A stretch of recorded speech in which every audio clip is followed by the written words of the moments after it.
Hello everyone, this is one short revision of Cyber Ethics Computer Applications Class 10. Net etiquettes वो etiquettes हैं, वो manners हैं जो आपको इंटरनेट यूज करते टाइम फॉलो करने चाहिए. Okay, we need to exhibit proper manners and etiquettes while being online. जब आप ऑनलाइन हैं तो आपको प्रॉपर मैनर्स और एटिकेट्स फॉलो करने चाहिए. One should be ethical, respectful and responsible while surfing the internet. किसी भी पर्सन को एथिकल रहना चाहिए, रिस्पेक्टफुल रहना चाहिए और रिस्पॉन्सिबल रहना चाहिए जब वो इंटरनेट को सर्व कर रहा है. राइट, तो सबसे पहला पॉइंट है हमारे पास बी एथिकल. ओके, तो बी एथिकल. आप कैसे एथिकल बन सकते हैं? No copyright violation. आपको कॉपीराइट वायलेशन नहीं करना चाहिए. We should not use copyrighted material. आपको किसी का भी कॉपीराइट मटेरियल डाउनलोड करके यूज नहीं करना है without the permission of the creator और ऑनर. राइट, जब तक ये परमिशन नहीं है आप किसी का भी कॉपीराइट मटेरियल यूज नहीं कर सकते. अगर आप करते हैं तो वो कॉपीराइट इन्फ्रिंजमेंट माना जाता है. वो एक क्या होता है? क्राइम होता है. As an ethical digital citizen, एक एथिकल डिजिटल सिटीजन के रूप में we need to be careful. आपको ये केयरफुल रहना चाहिए वाइल स्ट्रीमिंग ऑडियो. अगर आप ऑडियो या वीडियो स्ट्रीमिंग देख रहे हैं, राइट, जैसे क्या होता है आप मूवीज देखते हो, अगर आप क्या करो उस मूवीज की क्लिप आप चोरी कर लो या पूरी मूवी चोरी कर लो और उसको क्या करो आप पायरेटेड फॉर्म में सेल आउट करो, तो वो क्या होगा? वो आप यहाँ पे कॉपीराइट वायलेशन कर रहे हैं, एक तरीके का क्राइम कर रहे हैं. Okay, and downloading images and files from the internet. ऐसी इमेजेस एंड फाइल्स अगर आप इंटरनेट से डाउनलोड करते हैं जिनके ऊपर कॉपीराइट लगा हुआ है, वो भी क्या है? क्राइम है. तो यहाँ पे आपको एथिकल होने की जरूरत है, कॉपीराइट वायलेशन आप ना करें. ओके, अब देखो यहाँ पे क्या है? Share the expertise. जो भी अगर आपके पास कोई भी स्किल है तो आपको वो इंटरनेट के थ्रू दूसरे लोगों तक पहुंचानी चाहिए. ठीक है, it is good to share information and knowledge. अपनी इन्फॉर्मेशन को नॉलेज को शेयर करना बहुत अच्छा है on the internet so that others can access it, जिससे दूसरे लोग भी उसका फायदा उठा सकें. Right, however prior to sharing information we need to be sure that we have sufficient knowledge on that topic. लेकिन हमेशा ध्यान रखें कि आप अगर इंटरनेट के थ्रू इंफॉर्मेशन शेयर कर रहे हैं तो वो इन्फॉर्मेशन पूरी कंप्लीट होनी चाहिए, सफिशिएंट आपको उस नॉलेज होनी चाहिए. मान लो आपको कोई पढ़ाने आ गया, मान लो मैथ्स पढ़ा रहा है कोई और वो गलत फॉर्मूलेस बता रहा है बच्चों को, तो उस केस में क्या है? वो बच्चों का नुकसान हो रहा है ना वहाँ पर. राइट, तो अगर आपको अच्छे से पढ़ाना आता है तभी आप पढ़ाओ, अगर नहीं आता तो आप ना पढ़ाओ. ठीक है, तो यहाँ पे क्या है? आप अपनी एक्सपर्टीज को शेयर करो online. Right, the information share should be true and unambiguous. जो इंफॉर्मेशन आप शेयर कर रहे हो वो सच्ची होनी चाहिए, ट्रू होनी चाहिए और अनएम्बिगुअस होनी चाहिए. मतलब उसका मीनिंग क्लियर होना चाहिए. ऐसा ना हो कि कुछ भी शेयर कर रहे हो जो किसी को समझ ही ना आए. Also in order to avoid redundant information. और ऐसा ना हो कि आप रिडंडेंट इन्फॉर्मेशन को शेयर करो, वो इन्फॉर्मेशन जो किसी और ने पहले से शेयर कर रखी है आप उसकी कॉपी बना के शेयर करो. We should verify that the information is not available already on the internet. And आपको वेरीफाई करने के बाद इन्फॉर्मेशन को शेयर करना चाहिए कि ये इन्फॉर्मेशन ऑलरेडी नहीं है इंटरनेट पे. राइट, तो हमारा फर्स्ट पॉइंट हमने यहाँ पे कवर कर लिया है, बी एथिकल.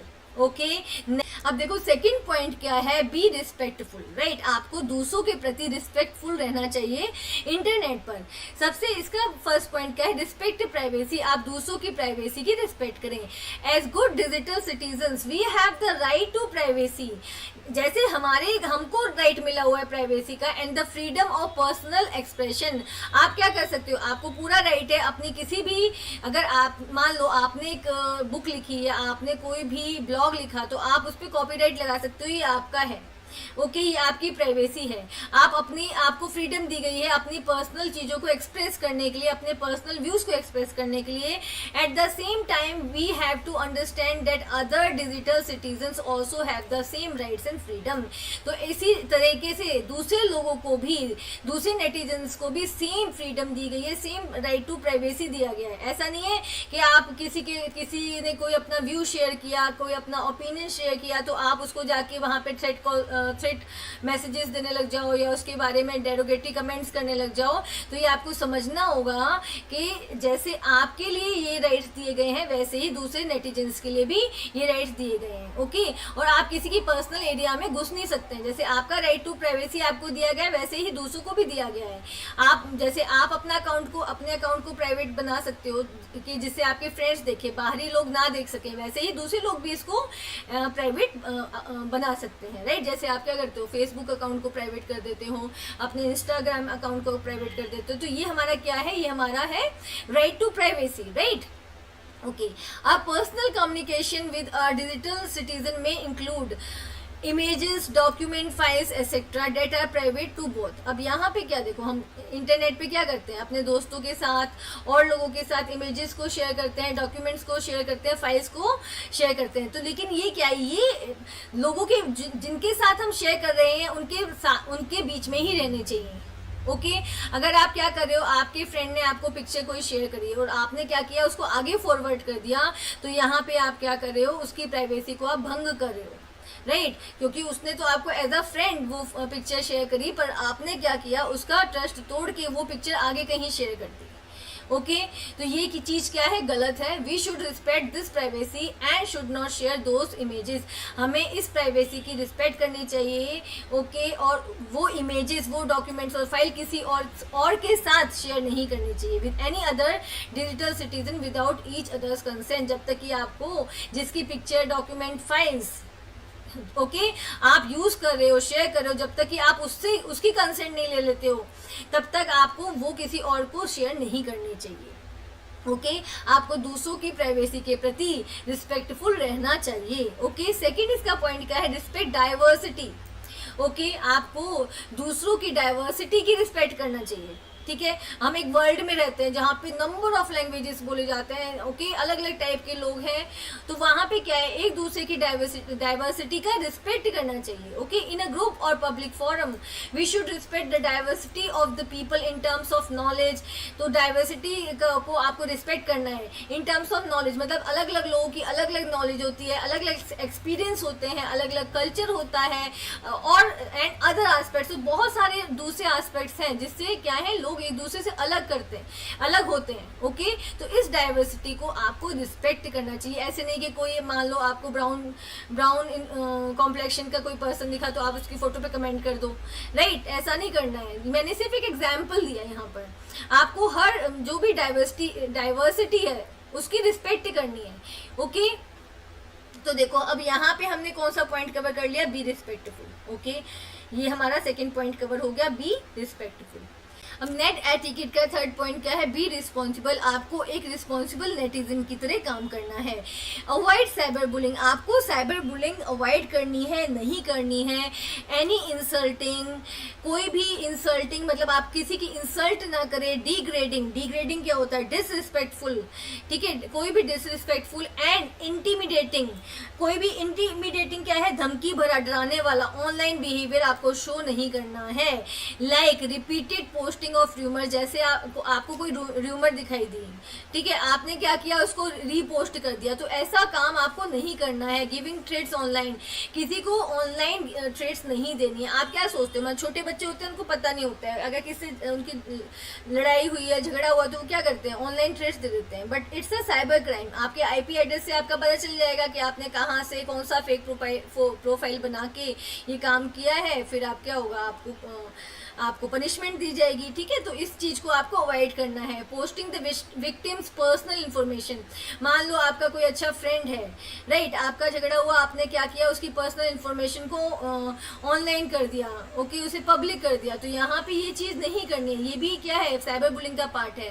सेक्सुअल हैरेसमेंट और कमेंट्स, आपको ऑनलाइन सेक्सुअल हैरेसमेंट नहीं कर सकते, आप किसी के लिए डेरोगेटरी कमेंट्स नहीं कर सकते। Okay aimed to publicly ridicule a victim is termed as cyber bullying. ठीक है तो ये जो जितने भी यहाँ पे काम है, इनका एम क्या होता है, पब्लिकली रिडिक्यूल करना, विक्टिम का पब्लिकली मजाक उड़ाना। ओके और ये किसके अंदर आता है, साइबर बुलिंग के अंदर आता है, और ये as a cyber crime consider होता है। इसके लिए भी लॉज बने हुए हैं। ठीक है We need to realize that the bullying online can have very serious implications on the other person। और ये हमें सोचना चाहिए, समझना चाहिए कि अगर आप ऑनलाइन बुलिंग कर रहे हैं तो जिस पर्सन के साथ आप ये सब कर रहे हैं उसके ऊपर बहुत बुरा प्रभाव पड़ता है इसका। ठीक है also remember our actions can be traced back using our digital footprints. और आपने डिजिटल फुटप्रिंट पढ़ा है इससे पहले वाली वीडियो में, तो आपने जो भी एक्शंस लिए हैं उनको क्या कर लिया जाएगा, ट्रेस कर लिया जाएगा और आप तक आसानी से पहुंचा जा सकता है by using the digital footprint। okay next point है डोंट फीड द ट्रोल। आपको ट्रोल को बढ़ावा नहीं देना है।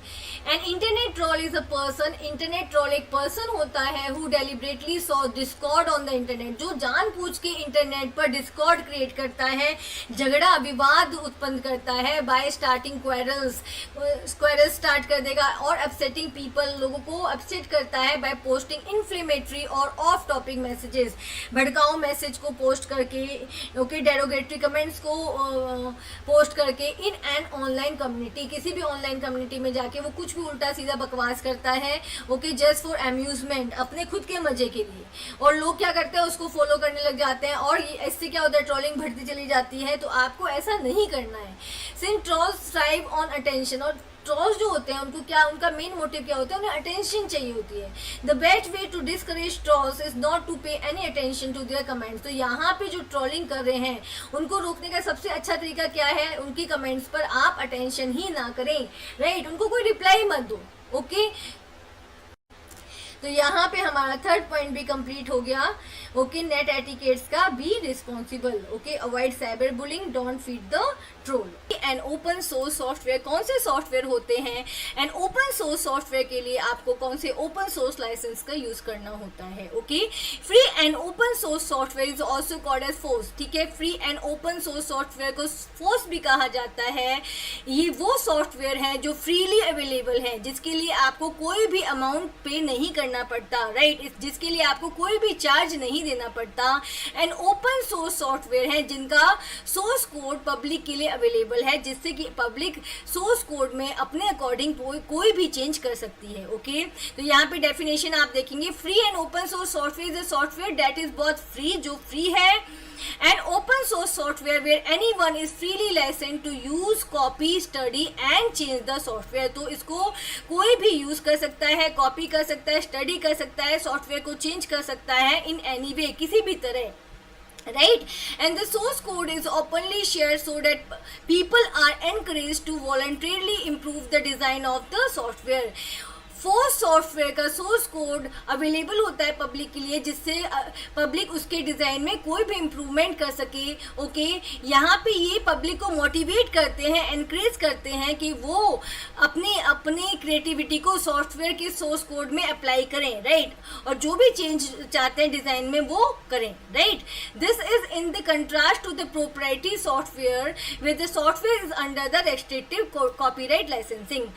फोर्स सॉफ्टवेयर प्रोप्राइटरी सॉफ्टवेयर का अपोजिट होता है। प्रोप्राइटरी सॉफ्टवेयर वो सॉफ्टवेयर होते हैं जो रेस्ट्रिक्टिव, मतलब उनके ऊपर रेस्ट्रिक्शन होती है, आपको प्रोप्राइटरी सॉफ्टवेयर यूज करने के लिए कॉपीराइट लाइसेंस लेना होता है, and the source code is usually hidden from the users. And proprietary software का सोर्स कोड यूजर्स के लिए अवेलेबल नहीं होता, वो यूजर्स से हिडन होता है, राइट, यूजर्स उसको यूज नहीं कर सकते हैं। प्रोप्राइटरी सॉफ्टवेयर में कोई भी चेंज यूजर नहीं कर सकता, right? Free and open source software has a large community of users and developers who are contributing continuously towards adding new features or improving the existing features। तो जो free and open source software है उसकी large community है user की and developers की, जो continuously contribute कर रहे हैं उसमें new features ऐड करने के लिए, ओके, जो और उसके जो existing features है उसमें improvement लाने के लिए। For example, Linux kernel based operating system like Ubuntu and Fedora come under the force। तो यहाँ पे बता देखो एग्जाम्पल दिया गया है free and open source software का। आपके पास Ubuntu है, ओके, ये क्या है आपका, ये आपका ऑपरेटिंग सिस्टम है, फेडोरा है, और ये आपको फ्रीली अवेलेबल होता है, फाइन। जैसे आपने देखा होगा स्कूल्स में एक्स्ट्रा मास क्लासेस होती है तो उसके अंदर ऑपरेटिंग सिस्टम मोस्टली Ubuntu होता है, क्यों, क्योंकि ये फ्रीली अवेलेबल है, इसके लिए कोई भी अमाउंट पे नहीं करना पड़ रहा है, right. Some of the popular FOSS tools are office packages like LibreOffice. LibreOffice आपका फ्री होता है, इसके लिए आपको कोई भी चार्ज नहीं करना पड़ता। Browser like Mozilla Firefox, Mozilla Firefox के लिए भी आपको कोई भी अमाउंट पे नहीं करना पड़ता है, राइट, ओके। तो ये क्या है, आपकी free and open source software है, right. Now we have software licensing। Open source software को भी यूज करने के लिए आपको सॉफ्टवेयर लाइसेंस लेना पड़ता है, right. When authors share their copyrighted work with others under public license, जब ऑथर अपने copyrighted वर्क को शेयर करते हैं पब्लिक के साथ पब्लिक लाइसेंस के अंदर, ठीक है, it allows others to use and even modify the content। तो दूसरे लोग उनके कंटेंट को यूज भी कर सकते हैं, मॉडिफाई भी कर सकते हैं, okay. Licence provide rules and guidelines for others to use the existing work. Licence किस लिए दिया जाता है? लाइसेंस कुछ रूल्स एंड गाइडलाइंस को बताता है जो यूजर्स को फॉलो करने होते हैं जब वो उस कॉपीराइटेड सॉफ्टवेयर को या कॉपीराइटेड वर्क को यूज करता है, राइट? वो किसी और का वर्क है, ओके, यूजर्स किसी और के वर्क को यूज कर रहे हैं, वो किसी और की क्रिएटिविटी को यूज कर रहे हैं, तो यहाँ पे उनको उस पर्टिकुलर वर्क को यूज करने के लिए कुछ रूल्स एंड गाइडलाइंस को फॉलो करना होता है जो लाइसेंस बताता है, okay. Open source licenses help others to contribute to existing work and project। Open source license दूसरे लोगों की हेल्प करते हैं कि वो ऑलरेडी जो वर्क हुआ है या सॉफ्टवेयर अवेलेबल है उसमें अपना कंट्रीब्यूशन दे सके without seeking special individual permission to do so. और ऐसा करने के लिए यूजर्स को या डेवलपर्स को स्पेशल परमिशन ना लेनी पड़े किसी से, ओके। अगर उनको ओपन सोर्स लाइसेंस मिल गया है तो वो इजिली किसी भी जो उनको वर्क दिया गया है, एग्जिस्टिंग ऑलरेडी क्रिएटेड वर्क दिया गया है या ऑलरेडी क्रिएटेड सॉफ्टवेयर दिया गया है, वो इसमें इजिली अपनी क्रिएटिविटी शो कर सके, ओके। अपना खुद का चेंजेस, अपने खुद के अमेंडमेंट्स ला सके, okay. Some broadly used open source licences are, तो यहाँ पे कुछ ओपन सोर्स लाइसेंस दिए गए हैं। Creative Commons licence, second is general public licence and third is Apache licence, okay. First we have Creative Commons license. It has 4 basic parts, right? तो इसके 4 basic parts को follow करना होता है। First we have accreditation. Accreditation क्या होता है? जब किसी को officially recognized किया जाता है, accept किया जाता है या approve किया जाता है, okay? Author must be acknowledged as the creator of the work. अगर आप किसी का work use कर रहे हो under the Creative Commons licence, तो आपको यहाँ पे उस पर्टिकुलर ऑथर को एक्नॉलेजमेंट देना पड़ता है, आपको बताना होता है कि आप किसका वर्क यूज कर रहे हैं, okay. The work can then be modified, ये बताने के बाद आप उस वर्क को मॉडिफाई भी कर सकते हो, उसको डिस्ट्रीब्यूट भी कर सकते हो और लोगों में उसकी कॉपीज भी बना सकते हो और उसको किसी भी तरीके से यूज कर सकते हो, फाइन। लेकिन यहाँ पे आपको क्रेडिट देना होगा उसके रियल ऑनर को, उसके रियल ऑथर को, फाइन। सेकंड क्या है? Shared with CC. The work can be modified and distributed, आप उस वर्क को मॉडिफाई भी कर सकते हो और डिस्ट्रीब्यूट भी कर सकते हो, but only under the CC licence. लेकिन आप उसको करते वक्त, मान लो आप उसको मॉडिफाई कर रहे हो, राइट, या फिर और दूसरे लोगों में डिस्ट्रीब्यूट कर रहे हो, तो अगर आप दूसरे लोगों में भी डिस्ट्रीब्यूट कर रहे हो तो आप किस लाइसेंस के साथ उसको डिस्ट्रीब्यूट करोगे? क्रिएटिव कॉमन लाइसेंस के साथ उसको डिस्ट्रीब्यूट करोगे, जिससे कि जो दूसरे लोग हैं जो आपसे वो सॉफ्टवेयर ले रहे हैं वो भी उसको under the creative Commons guidelines के तहत उसको यूज करें, ठीक है, okay. Non commercial work can be modified and distributed, आप वर्क को मॉडिफाई भी कर सकते हो, डिस्ट्रीब्यूट भी कर सकते हो, but not for the commercial purpose, लेकिन कमर्शियल पर्पस के लिए नहीं, बिजनेस के लिए नहीं, इकोनॉमिक इंटरेस्ट के लिए नहीं, राइट, ओके। तो यहाँ पे नॉन कमर्शियल पर्पस के लिए आप उसको मॉडिफाई और डिस्ट्रीब्यूट कर सकते हो, बट कमर्शियल पर्पस के लिए नहीं, ओके। नो डेरिवेटिव वर्क, अब आप ऐसा नहीं कर सकते कि आपने ओरिजिनल वर्क में थोड़े से चेंजेस करके एक दूसरा डेरिवेटिव क्रिएट कर दिया, okay. You can copy and distribute the license work, आप कॉपी भी कर सकते हो, डिस्ट्रीब्यूट भी कर सकते हो license work code, but you can't modify it in any way और create work based on the origin, तो आप इसको मॉडिफाई करके इसका डेरिवेटिव नहीं क्रिएट कर सकते, ओके। और आप इसको थोड़ा सा, मतलब इससे आप न्यू वर्क ओरिजिन नहीं कर सकते। मान लो एक सॉफ्टवेयर है, उसमें थोड़ा बहुत मॉडिफिकेशन किया आपने और एक न्यू सॉफ्टवेयर बना लिया और उसको अपना नाम दे दिया, तो यहाँ पे ये क्या है? ये क्रिएटिव कॉमन्स लाइसेंस का उल्लंघन है, ओके। यहाँ पे आप चीटिंग कर रहे हैं क्योंकि आपने किसी के ओरिजिनल वर्क के अंदर हल्का फुल्का मॉडिफिकेशन करके अपना खुद का वर्क क्रिएट कर लिया और आप उसको अपने नाम से प्रेजेंट कर रहे हैं, fine, okay. Next is General Public License GPL. It has the following characteristics: copying the software. There is no limit to copying the code.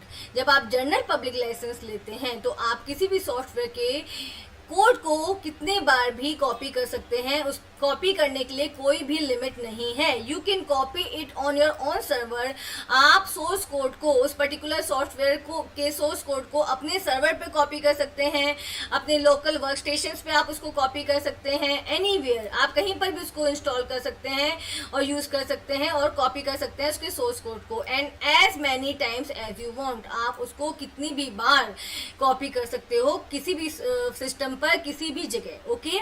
Distribution, you can distribute it in your thumb और hard drives, आप उस code को, अगर आपने software लिया है under the GPL licence, तो आप उसको कहीं पर भी डिस्ट्रीब्यूट कर सकते हो। आप हार्ड ड्राइव की हेल्प से उसको डिस्ट्रीब्यूट कर सकते हो, पेन ड्राइव की हेल्प से आप उसको डिस्ट्रीब्यूट कर सकते हो। You can distribute the code under this licence with a download link.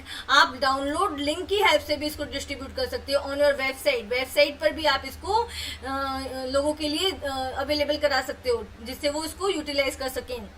Okay और you can print the code on the paper. आप कोड को प्रिंट भी कर सकते हो पेपर पे। In fact what ever form of distribution you prefer. तो यहाँ पे कहा जा रहा है कि आपको सोर्स कोड फ्रीली अवेलेबल है, आप उसको कैसे भी यूटिलाइज कर सकते हो अपने लिए, या आप उसको लोगों में बांट सकते हो, उसको डिस्ट्रीब्यूट कर सकते हो। Okay charge a fee. You can charge someone for the software. आप सॉफ्टवेयर के लिए किसी से पैसे भी मांग सकते हो, फी भी मांग सकते हो, but remember to give them a copy of GPL licence. लेकिन आपको क्या याद रखना है कि अगर आप लोगों को ये सेल आउट भी कर रहे हो तब भी आप लोगों को GPL लाइसेंस की कॉपी दोगे, which would tell them that they could get the software free from elsewhere. जिससे उन लोगों को पता चले कि ये सॉफ्टवेयर उन्हें कहीं और से फ्री में मिल सकता है, क्योंकि ये क्या है, फ्री सॉफ्टवेयर है। Okay this also give you a chance to tell them why you are charging for it. Okay और आप लोगों को ये भी बता सकते हो कि आप इसके लिए क्यों चार्ज कर रहे हो। देखो ये सॉफ्टवेयर क्या है, कंप्लीटली फ्री है, लेकिन अगर आप चाहो तो इसके लिए कुछ फीस चार्ज कर सकते हो। लेकिन अगर आप ये लोगों को दे रहे हो, ये लोगों को बेच रहे हो, तो आपको ये बताना होगा कि एक फ्री सॉफ्टवेयर है, ये अंडर द GPL लाइसेंस है, बट आप क्यों चार्ज कर रहे हो ये रीजन आपको खुद देना होगा। Okay next we have Apache licence. Okay it offers the following salient features. तो अपाची लाइसेंस अगर सॉफ्टवेयर के साथ आप लेते हैं तो कौन से फीचर्स आपको मिलेंगे। Rights are never ending. Once the rights under Apache licence have been granted you can continue to use them forever. एक बार आपको अपाची लाइसेंस के राइट्स मिल गए, ठीक है, तो आप इसको हमेशा यूज करेंगे throughout your life. There is no need to renew them. इनको रिन्यू नहीं करना पड़ता, अपाची लाइसेंस को आपको रिन्यू नहीं कराना पड़ेगा। Okay worldwide authority of rights. Even if rights are granted to one country, अगर अपाची लाइसेंस आपको एक कंट्री में दिया गया है, automatically they are considered as granted to all countries. तो ये आप किसी भी कंट्री में जाके इसको यूज कर सकते हैं। ओके इसका राइट दुनिया की सारी कंट्रीज में कंसीडर किया जाता है। Okay rights for no fee और royalty any charge neither up front nor per usage और any other basis is applicable. आपको अपाची सॉफ्टवेयर यूज करने के लिए कोई भी चार्ज नहीं देना है। ओके नाइदर अप फ्रंट क्या होता है, पेड इन एडवांस। ओके ना तो आपको एडवांस में देना है, ना ही पर यूसेज देना है, किसी भी तरह का आपको कोई भी चार्ज नहीं देना है। तो अगर अपाची लाइसेंस आपको मिला है तो आप इसको थ्रू आउट द वर्ल्ड कहीं पर भी यूज कर सकते हैं। ओके राइट इसके लिए आपको कोई भी चार्ज नहीं देना है, ना ही आपको इसको रिन्यू कराना पड़ता है। Okay intellectual property right. Okay तो इंटेलेक्चुअल प्रॉपर्टी कौन सी प्रॉपर्टी होती है, वो प्रॉपर्टी जो हमने अपने इंटेलेक्ट को यूज करके क्रिएट की है। राइट आपने अपनी लॉजिकल थिंकिंग को यूज करके क्रिएट किया है। मान लो आपने कोई इन्वेंशन की है, वो आपकी क्या है, इंटेलेक्चुअल प्रॉपर्टी है। आपने कोई बुक लिखी, वो आपकी क्या है, आपकी इंटेलेक्चुअल प्रॉपर्टी है। तो यहाँ पे आप क्या कर रहे हो, अपने इंटेलेक्ट को यूज करके, राइट अपनी समझदारी को यूज करके अपनी प्रॉपर्टी को क्रिएट कर रहे हो, तो ये आपकी इंटेलेक्चुअल प्रॉपर्टी है। राइट तो इस प्रॉपर्टी के लिए आपको कुछ राइट्स दिए जाते हैं जो जिनको क्या कहा जाता है, intellectual property rights. Okay when someone owns a house और a motorcycle we say that the person owns the property. अगर कोई भी कोई हाउस लेता है, खरीदता है, मोटरसाइकिल बाय करता है, तो हम क्या कहते हैं, ये उस पर्टिकुलर पर्सन की प्रॉपर्टी है। Okay similarly if someone comes out with a new idea, ऐसे ही अगर कोई इंसान नए आइडियाज के साथ सामने आता है, this original idea is that persons intellectual property. तो ये जो आइडिया उस पर्सन को आया है वो उस पर्सन की इंटेलेक्चुअल प्रॉपर्टी है। फाइन जैसे किसी डायरेक्टर ने मूवी के लिए कुछ आइडियाज सोचे, तो वो क्या है, उसकी खुद की इंटेलेक्चुअल प्रॉपर्टी है। Fine okay, intellectual property refers to the invention. अब इंटेलेक्चुअल प्रॉपर्टी में कौन कौन सी चीज़ आ जाएगी, इन्वेंशंस आ जाएगी, यहाँ पे आप अपने ब्रेन का यूज़ करके इन्वेंशंस कर रहे हैं। लिटरेरी वर्क आ जाएगा। ओके, लिटरेरी वर्क में क्या है, लिटरेचर से रिलेटेड बुक्स वर्क आ गया, जैसे आपने बुक्स लिखी, आपने कुछ ब्लॉग्स लिखे, ओके, आपने कुछ राइटिंग्स की, तो ये क्या है, सारा लिटरेरी वर्क आ गया। तो ये आपने अपने इंटेलेक्ट को यूज़ करके, अपने ब्रेन को यूज़ करके ये काम किया, ठीक है। आर्टिस्टिक, आपने पेंटिंग की, राइट, आपने कुछ और बनाया, तो ये सारा क्या है, आपकी इंटेलेक्चुअल प्रॉपर्टी के अंदर आता है। एक्सप्रेशंस, डिज़ाइंस आपने क्रिएट किए, symbols, names and logos. Okay, तो ये जो जैसे कंपनी, डिफरेंट कंपनीज होती है, वो अपने अलग अलग लोगोस को यूज़ करती है अपने प्रोडक्ट्स पे, तो ये उनकी क्या है, उनकी खुद की इंटेलेक्चुअल प्रॉपर्टी है। Fine, the ownership of such concept lies with the creator. Okay, तो जितना भी जो भी अपने ब्रेन का, अपने इंटेलेक्ट का यूज़ करके कुछ भी प्रॉपर्टी क्रिएट कर रहा है, राइट, वो पर्टिकुलर पर्सन ही उस प्रॉपर्टी का मालिक है। जो क्रिएटर है वही उसका ऑनर होता है, राइट, और the holder of the intellectual property, कोई और उसको यूज़ नहीं करेगा without the permission of the owner. Fine, now this enables the creator or copyright owner to earn recognition or financial benefit by using their creation or invention। अब देखो, जब कोई भी क्रिएटर कोई भी अपनी, जैसे मान लो इन्वेंशन की, उस इन्वेंशन की हेल्प से उसे क्या मिलेगा, उसको रिकग्निशन मिलेगा, उसको समाज में एक रिस्पेक्ट मिलेगी, नाम मिलेगा, फाइनेंशियल गेन मिलेंगे।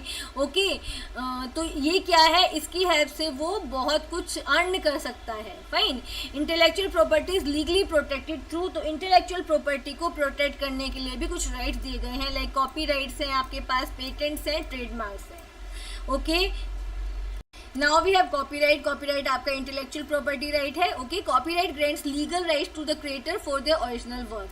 कॉपीराइट लीगल राइट्स प्रोवाइड करता है ओरिजिनल वर्क के क्रिएटर्स को, राइट, लाइक राइटिंग्स, उनकी राइटिंग्स के लिए, फोटोग्राफ्स अपलोड्स के लिए, okay, audio recordings like songs वगैरह के लिए, वीडियोस के लिए, स्कल्पचर्स के लिए, मूर्तियाँ हो गई, आपका आर्किटेक्चरल वर्क हो गया, कंप्यूटर सॉफ्टवेयर्स, राइट, किसी भी कंपनी ने या किसी इंडिविजुअल ने अपना खुद का सॉफ्टवेयर डेवलप किया है।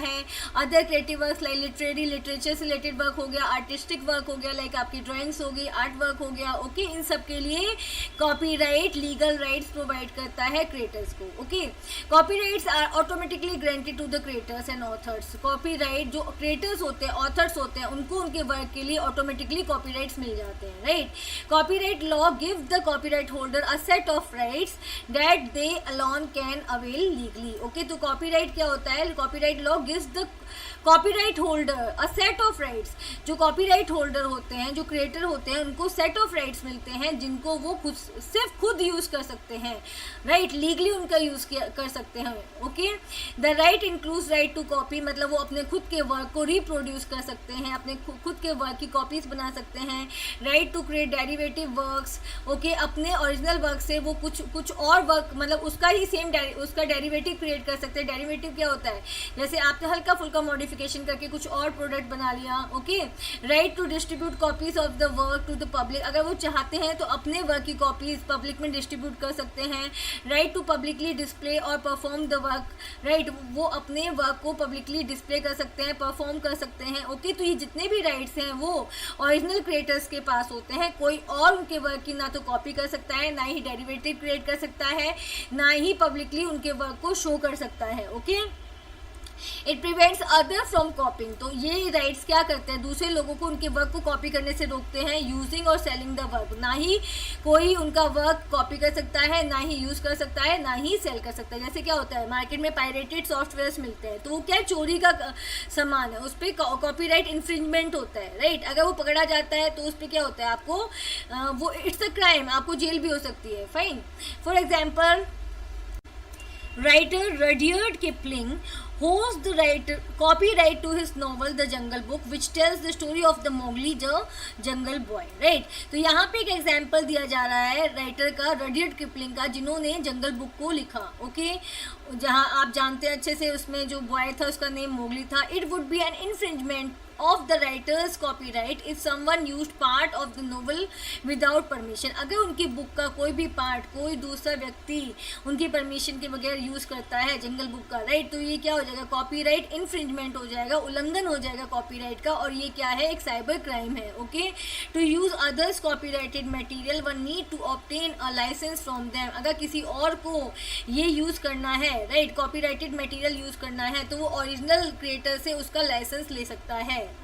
ओके, अदरवाइज वो उस पर्टिकुलर वर्क को यूज नहीं कर सकता। Fine. Next we have patent. Okay, a patent is usually granted for inventions. Patent को inventions के लिए grant किया जाता है, दिया जाता है. Unlike copyright, the inventor needs to apply for patenting the invention. जैसे copyrighted material, जो भी original material आता है creator का, वो अपने आप उसको copyright मिल जाता है. Okay, लेकिन यहाँ पे inventions के लिए, inventions पे patent apply करने के लिए inventor को patenting के लिए apply करना पड़ता है. Okay, when a patent is granted, जब जो क्रिएटर है, जो इन्वेंटर है, उसको पेटेंट दे दिया जाता है, the owner gets an exclusive right to prevent others from using, selling और distributing the protected invention, right. तो जब पेटेंट मिल जाता है ऑनर को, तो उसको एक्सक्लूसिव राइट मिल जाता है कि वो अपने प्रोडक्ट को दूसरे लोगों से कैसे बचा सके, ना ही दूसरे लोग उसके प्रोडक्ट को यूज़ कर सकते हैं, उसके इन्वेंशन को यूज़ कर सकते हैं, ना ही उसको बेच सकते हैं, ओके, ना ही उसको डिस्ट्रीब्यूट कर सकते हैं, राइट, ओके। इस तरीके से वो अपने इन्वेंशन को प्रोटेक्ट कर सकता है। Fine. Patent gives full control to the patentee to decide whether or how the invention can be used by others. तो पेटेंटी को ये फुल कंट्रोल देता है कि वो खुद से डिसाइड करे कि ये इन्वेंशन जो उसने किया है, ओके, वो इन्वेंशन कैसे, वो यहाँ पे लिखे ना, how the invention can be used by the others, वो इन्वेंशन दूसरे लोग कैसे यूज़ कर सकते हैं, फाइन, या फिर नहीं कर सकते हैं। सारा कंट्रोल किसके हाथ में, पेटेंटी के हाथ में है, right. Thus it encourages inventors to share their scientific और technological findings with others. तो यहाँ पे क्या होता है, इन्वेंटर्स को ये जो पेटेंट दिया गया है, ये राइट उनको एनकरेज करता है कि वो कैसे अपने साइंटिफिक या टेक्नोलॉजिकल वर्क को दूसरों से शेयर करेंगे, right. Okay, a patent protects an invention for 20 years. जो पेटेंट दिया जाता है वो 20 ईयर्स के लिए दिया जाता है, after which it can be freely use. उसके बाद उस इन्वेंशन को फ्रीली यूज करने के लिए अवेलेबल कर दिया जाता है। रिकग्निशन और financial benefit foster the right environment and provide motivation for more creativity and innovation. तो यहाँ पे ये कहा जा रहा है कि जब किसी भी व्यक्ति को उसके वर्क के लिए फाइनेंशियल गेन मिलता है, रिकग्निशन मिलती है, तो ये क्या होता है, ये मोटिवेट करता है उसको और इन्वेंशंस करने के लिए और क्रिएटिव चीज़ों को डेवलप करने के लिए, और ये दूसरे लोगों के लिए भी मोटिवेशन बनता है, राइट। तो यहाँ पे यही कहा गया है, रिकग्निशन और financial benefit foster the right environment and provide motivation for creativity and innovation. अब मान लो किसी ने अपना कोई इन्वेंशन किया और वो उसका चोरी हो जाता है, दूसरे लोग यूज़ कर रहे हैं, तो यहाँ पे क्या होगा, वो पर्सन दोबारा इन्वेंशन नहीं करेगा, क्योंकि उसे पता है मैं हार्ड वर्क मैं करूँगा और उसको यूज़ कोई और करेगा।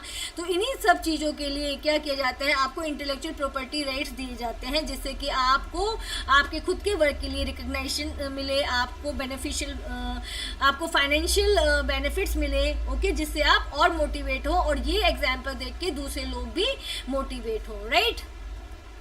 Next we have trademark. Okay, trademarks क्या होता है, trademark includes any visual symbol. Trademark के अंदर विजुअल सिंबल्स आते हैं, वर्ड्स आते हैं, नेम्स आते हैं, डिज़ाइंस आती हैं, स्लोगन्स आते हैं, लेबल्स आते हैं, राइट। जैसे आप देखो डिफरेंट पॉलिटिकल पार्टीज होती हैं, उनके अलग अलग ट्रेडमार्क्स हैं, उनके अलग अलग सिंबल्स हैं, ओके, अलग अलग कंपनीज के अलग अलग सिंबल्स हैं, right.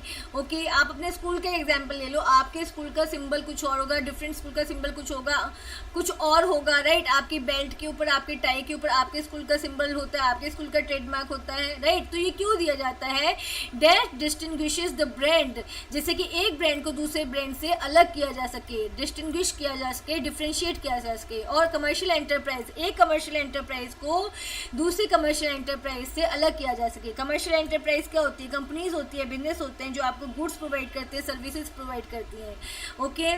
For example, no company other than the Nike can use a Nike brand to sell shoes और क्लोथ्स, राइट। तो यहाँ पे क्या, जैसे ये नाइक का क्या है, ट्रेडमार्क है, तो कोई और कंपनी नाइक का ट्रेडमार्क यूज़ नहीं कर सकती शूज़ को सेल करने के लिए या क्लोथ्स को सेल करने के लिए। नाइक की ही कंपनी ये ट्रेडमार्क यूज़ करेगी सिर्फ, okay. It also prevents other from using a confusingly similar mark including words और फ्रेजेस, राइट। तो यहाँ पे जो ट्रेडमार्क होते हैं वो इसलिए यूज़ किए जाते हैं कि कोई दूसरा थोड़ा बहुत मॉडिफिकेशन करके उनके कपड़ों को मतलब उनके कपड़ों का नाम लेके ना बेच सके या उनके शूज़ का ब्रांड ना बेच सके, राइट। यहाँ पे मान लो किसी ने क्या किया, जैसे ये नाइक है, इन्होंने नाइक लिखा हुआ है, किसी ने यहाँ पे NY ले लिया, आई की जगह NY ले लिया, और फिर लोग कंफ्यूज हो गए, उनको लगेगा कि ये वही सेम कंपनी है, नहीं। तो यहाँ पे आपको ओरिजिनल ट्रेडमार्क देखना है कि जो ओरिजिनल कंपनी है उसका ओरिजिनल ट्रेडमार्क क्या है। क्या होता है, कुछ जो लोग होते हैं, कुछ फेक कंपनीज होती हैं, वो थोड़ा बहुत मॉडिफिकेशन करती हैं ट्रेडमार्क में और अपने प्रोडक्ट को बाहर उतार देती हैं, फाइन। तो क्या होता है, कॉपी प्रोडक्ट होता है, बट उसमें देखना आप ट्रेडमार्क में कुछ ना कुछ छेड़खानी जरूर होती है, right. For example confusing brands like Nikki, जैसे नाइकी जो निक्की निकाल देंगे, can not be used, fine, okay. तो however it may be possible to apply for the Nike trademark for unrelated goods like notebook। तो यहाँ पे कह रहे हैं कि जो नाइक ब्रांड है, ठीक है, ये इनका ट्रेडमार्क है, तो आप इसमें मॉडिफिकेशन करके शूज एंड क्लोथ्स को नहीं बेच सकते हैं, आप कुछ और बेच सकते हैं। लाइक आपने नोटबुक्स बेच दी वो चलेगा, बट आप जब ये पर्टिकुलर कंपनी क्या सेल आउट करी है, शूज़ को करी है, क्लोथ्स को करी है, तो कोई इसमें मॉडिफिकेशन करके शूज़ एंड क्लोथ्स को नहीं बेच सकता। Plagiarism. With the availability of the internet, we can instantly copy or share text, picture and videos, right? आजकल इंटरनेट अवेलेबल है, सबके पास इंटरनेट होता है, तो हम क्या करते हैं, हम जो भी डेटा चाहिए उसको सिंपली क्या करते हैं, कॉपी कर लेते हैं। टेक्स्ट चाहिए, पिक्चर चाहिए, वीडियोस चाहिए, सब इंटरनेट से उठा के उसको यूज़ करते हैं, फाइन। तो यहाँ पे क्या, देखो बच्चों को होमवर्क मिलता है, मान लो किसी टॉपिक पे होमवर्क मिल गया, मॉन्यूमेंट्स के ऊपर उनको डिटेल्स या कुछ लिखना है, तो क्या करेंगे, इंटरनेट पे जाएंगे, मॉन्यूमेंट्स की पिक्चर वहाँ से लेंगे, जितना भी उनका डेटा मॉन्यूमेंट्स का डेटा है वहाँ से लेंगे, वो अपनी खुद की क्रिएटिविटी कुछ भी नहीं करेंगे। ऐसे बच्चों को प्रोजेक्ट्स बनाने के लिए मिलते हैं, तो क्या करते हैं, पूरा डेटा इंटरनेट से कॉपी करते हैं। तो यहाँ पे वो बच्चे क्या कर रहे हैं, इनडायरेक्टली प्लेजियरिज्म कर रहे हैं, राइट। देखो, प्रेजेंटिंग समवन एल्स आइडिया और work as one's own idea और work is called plagiarism, right. जब आप किसी और के आइडिया या किसी और के काम को अपना आइडिया या अपना काम बनाकर प्रेजेंट करते हो लोगों के सामने, तो वो प्लेजियरिज्म होता है, right. If we copy some content from the internet, अगर हम इंटरनेट से कुछ भी कंटेंट कॉपी कर रहे हैं, but do not mention the source और द ओरिजिनल क्रिएटर, लेकिन ये नहीं बता रहे हैं कि जो हमने जो कंटेंट लिया है उसका सोर्स क्या है या उसका ओरिजिनल क्रिएटर कौन है, किसने वो डेटा क्रिएट किया है, then it is considered as an act of plagiarism, ठीक है। तो ये क्या कंसीडर होता है, ये प्लेजियरिज्म कंसीडर किया जाता है, राइट। जैसे जब आप प्रोजेक्ट क्रिएट करते हो तो आपको इन द एंड मेंशन करना होता है कि आपने किस किस वेबसाइट से इस प्रोजेक्ट में हेल्प ली है, राइट। तो उस केस में तो ये प्लेजियरिज्म नहीं होगा, बट अगर आप मेंशन नहीं करते हो तो ये क्या हो जाएगा, it is the act of plagiarism, okay. If someone derives an idea or a product from an already existing idea or product, but instead present it as a new idea, then also it is a plagiarism, right। अगर किसी ने क्या किया, किसी और के idea से अपना आइडिया क्रिएट किया, मतलब किसी और का आइडिया सुना, देखा और उसमें थोड़ा सा मॉडिफिकेशन करके अपना खुद का एक नया आइडिया बना लिया, ठीक है। ऐसे किसी और का प्रोडक्ट देखा और उसकी ही सेम कॉपी बना ली, ठीक है, उस प्रोडक्ट की ही सेम कॉपी बना ली और उसको, उस आइडिया को या उस प्रोडक्ट को as a new idea, as a new product अगर उसने प्रेजेंट किया, तो यहाँ पे ये प्रोसेस भी क्या है, ये भी प्लेजियरिज्म है, फाइन। क्योंकि वो कहाँ से कर रहा है, वो आइडिया भी उसने कहीं और से ड्राइव किया है, वो प्रोडक्ट भी उसने कहीं और से लिया है, मतलब उस प्रोडक्ट का जो भी आइडिया है वो भी उसने कहीं और से लिया है, राइट। अगर वो उसको एज अ न्यू आइडिया या न्यू प्रोडक्ट बता के प्रेजेंट कर रहा है, तो यहाँ पे ये प्रोसेस क्या है, प्लेजियरिज्म है, okay. It is a serious ethical offence, तो ये क्या है, एक सीरियस एथिकल ऑफेंस है, ये एक मॉरल ऑफेंस है, and sometimes considered as an act of fraud, और इसको एक्ट ऑफ फ्रॉड भी माना जाता है, मतलब इसको फ्रॉड भी माना जाता है, ठीक है। Even if we take contents that are open for public use, अगर आप उस कंटेंट को भी ले रहे हैं जो पब्लिक यूज के लिए अवेलेबल है, मतलब कोई पब्लिक उसको यूज कर सकती है, ठीक है, फ्रीली अवेलेबल है, we should cite the author और सोर्स टू अवॉइड प्लेजियरिज्म। तब भी आपको, अगर आप जो डेटा अवेलेबल है इंटरनेट पे जो फ्रीली अवेलेबल है कि it is for the public use, उस डेटा को भी अगर आप यूज़ कर रहे हो तब भी आपको साइट करना चाहिए, मतलब मेंशन करना चाहिए कि इस पर्टिकुलर डेटा का ऑथर कौन है, राइट, या फिर इसका सोर्स क्या है, कौन सी वेबसाइट से आपने लिया है, टू अवॉइड प्लेजियरिज्म, जिससे कि प्लेजियरिज्म ना हो। Digital property rights, digital property rights are legal protections and rights that give individuals and entities ownership of their digital assets and intellectual property. Digital property rights वो legal rights हैं, वो legal protection है जो individuals को दी जाती है, लोगों को दी जाती है फॉर देयर डिजिटल एसेट्स, उनके डिजिटल एसेट्स को प्रोटेक्ट करने के लिए, उनकी इंटेलेक्चुअल प्रॉपर्टी को प्रोटेक्ट करने के लिए। तो डिजिटल एसेट्स क्या होती है? कोई भी वैल्यूएबल आइटम जो इलेक्ट्रॉनिकली स्टोर्ड है, राइट, और जिसको बेचा जा सकता है, खरीदा जा सकता है, या जिसका ट्रेड किया जा सकता है, जिसका व्यापार किया जा सकता है। आप एग्जांपल लिख सकते हैं, वेबसाइट, आपने वेबसाइट क्रिएट की है, अब आप उसको ऑनलाइन आप उसको सेल आउट कर सकते हो, logos, videos, audios, okay, documents, software code, crypto currency, तो ये सब क्या है? ये आपके डिजिटल एसेट्स हैं। और इंटेलेक्चुअल प्रॉपर्टी में क्या आता है? जो भी प्रॉपर्टी आपने क्रिएट की है by using your intellect, by using your brain, ठीक है, तो आपके डिजिटल एसेट्स हैं, आपके इंटेलेक्चुअल प्रॉपर्टी को जो प्रोटेक्ट करने के लिए राइट्स दिए जाते हैं, उन्हें डिजिटल प्रॉपर्टी राइट्स कहा जाता है।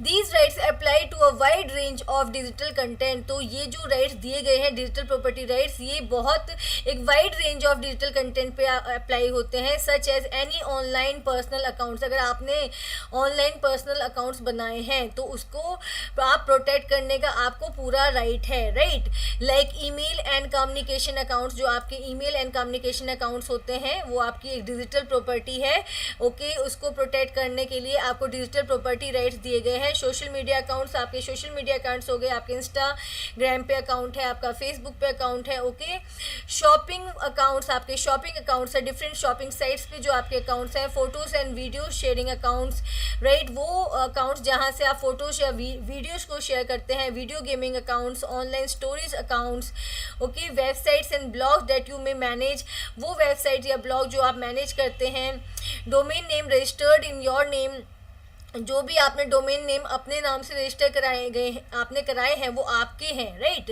उनके ऊपर आपका राइट है, वो आपकी डिजिटल प्रॉपर्टी है। इंटेलेक्चुअल प्रॉपर्टी आपकी इंटेलेक्चुअल प्रॉपर्टी है। मान लो आपने कोई इमेज क्रिएट की है, आपने कोई ऑडियो क्रिएट किया है, आपने कोई सॉफ्टवेयर क्रिएट किया है, कोई गेम बनाई है, आपने कोई कविता लिखी है, आपने आपने what ever you have done, वो आपका, आपने जो अपने इंटेलेक्ट को यूज़ करके, अपनी क्रिएटिविटी को यूज़ करके जो भी वर्क किया है वो आपकी इंटेलेक्चुअल प्रॉपर्टी है, इंक्लूडिंग कॉपीराइटेड मटेरियल्स, ओके, जो भी कॉपीराइटेड मटेरियल है आपका वो सारा डिजिटल कंटेंट में आता है, trademarks, patents, okay, and any software और कोड, कोई भी सॉफ्टवेयर या code, okay, such a software tool created by you, आपने कोई सॉफ्टवेयर टूल क्रिएट किया है, गेम या ऐप क्रिएट की है, यू मे हैव रिटर्न, आपने कुछ सॉफ्टवेयर का कोड लिखा है या आप कुछ ऑन करते हैं, राइट, जो आपका खुद का है। तो जो भी आपने इलेक्ट्रॉनिकली ऑनलाइन आपने जो अपना डेटा स्टोर किया हुआ है वो आपका डिजिटल प्रॉपर्टी है, उसको प्रोटेक्ट करने के लिए आपको डिजिटल प्रॉपर्टी राइट्स दिए गए हैं, okay. Digital rights are those human rights and legal rights that allow individuals to access, use, create and publish digital media। Digital rights वो human rights हैं, वो legal rights हैं जो लोगों को allow करते हैं कि वो access कर सकें, use कर सकें, अपना content create कर सकें, अपना content publish कर सकें using the digital media को use करके, digital platform को use करके, और to access and use computers का use कर सकें, electronic devices का use कर सकें, telecommunication network का यूज़ कर सकें, telecommunication, phone and different devices, different communication devices, okay. तो डिजिटल राइट्स आपको ये राइट देता है कि आप इलेक्ट्रॉनिक डिवाइसेस का यूज़ करके अपना कंटेंट क्रिएट कर सकते हैं, अपना कंटेंट पब्लिश कर सकते हैं, आप अपने कंटेंट से बेनिफिट उठा सकते हैं, right, okay. Here are some ways to protect digital property rights. तो आपको कुछ वेज दिए गए हैं, कुछ तरीके बताए गए हैं जिसकी हेल्प से आप अपने डिजिटल प्रॉपर्टी राइट्स का यूज़ कर सकते हैं। ओके, फर्स्ट वन क्या है? Copyright. Copyright is a form of intellectual property that protects original work of authorship. Copyright की हेल्प से आप अपने इंटेलेक्चुअल प्रॉपर्टी को प्रोटेक्ट कर सकते हैं। आपने कोई भी अपने चीज़ क्रिएट की, आपने सॉफ्टवेयर बनाया, आपने कोई ऐसे राइटिंग की, आपने कुछ भी किया, राइट, यूजिंग योर इंटेलेक्ट, आप उस पर एक कॉपीराइट ले सकते हैं। ओके, आपका कॉपीराइट है तो वो पर्टिकुलर प्रॉपर्टी कोई और यूज़ नहीं कर सकता। Copyright is an automatic right and the owner is usually the first person to create or own the assets। अब क्या होता है, जब आप अपने किसी भी क्रिएटिव वर्क को ऑनलाइन पब्लिश करते हैं, तो अगर वो आपका ओरिजिनल वर्क है तो उसको बाय डिफ़ॉल्ट ही कॉपीराइट मिल जाता है। ओके, आपको लेना भी नहीं पड़ता, बाय डिफ़ॉल्ट आपके वर्क को और कॉपीराइट मिल जाता है। जैसे आप अगर गूगल से इमेज सर्च करेंगे, अगर आप डाउनलोड करने की कोशिश करेंगे इमेजेस को, तो अगर किसी ने अपनी क्रिएटिविटी को यूज़ करके इमेज को बनाया है और कॉपीराइट उसके पास है, तो आपके पास लिखा हुआ आ जाएगा कॉपीराइटेड इमेज, राइट। ओके, तो उस केस में क्या होगा, आप वो कॉपीराइट इमेज को डाउनलोड करने से बचेंगे, क्योंकि यहाँ पे क्या होता है, अगर कॉपीराइट मटेरियल आप यूज़ कर रहे हो तो आपके ऊपर पेनल्टी भी आ सकती है। Okay, however if the asset was created while the owner was employed the copyright belongs to the employer. अब यहाँ पे क्या कहा जा रहा है कि मान लो आपने कोई काम किया, लेकिन आपने किसके कहने पे किया, अपने बॉस के कहने पे किया, आप किसी कंपनी में वर्क करते हैं। ओके, आप कहीं पे एम्प्लॉय हैं, राइट, और आपने एम्प्लॉयर के कहने पे कोई काम किया, तो वो जो कॉपीराइट है, वो जो एसेट है, वो किससे बिलोंग करेगा? वो कंपनी से बिलोंग करेगा। मान लो आप किसी कंपनी में वर्क करते थे, ओके, उस दौरान वर्क करते टाइम आपने किसी सॉफ्टवेयर को क्रिएट किया, राइट, आपने सॉफ्टवेयर को क्रिएट किया कंपनी के सिस्टम पर, कंपनी के कंप्यूटर पे, राइट। तो इस केस में जो आपने सॉफ्टवेयर क्रिएट किया है वो आपके उस पर कॉपीराइट आपके एम्प्लॉयर का होगा, आपकी कंपनी का होगा, आपका नहीं होगा। अगर आपने अपने घर पे बैठ के अपने पर्सनल कंप्यूटर पे कुछ क्रिएट किया है, उस पर कॉपीराइट आपका होगा। Okay, next one is registered digital content. अपने डिजिटल कंटेंट को आप हमेशा रजिस्टर कराएं। Creators can register their digital content with the copyright registration centres. Creators अपने डिजिटल कंटेंट को कॉपीराइट रजिस्ट्रेशन सेंटर्स से रजिस्टर करा सकते हैं to pursue the legal action if their work is used without permission. तो इस case में क्या होगा, अगर कोई उनका वर्क विदाउट परमिशन यूज करता है तो वो लोग इसके लिए लीगल एक्शन ले सकते हैं। ठीक है, जिसका कंटेंट है वो लोग उसके लिए लीगल एक्शन ले सकते हैं, राइट। नेक्स्ट क्या है आपका डिजिटल राइट्स मैनेजमेंट।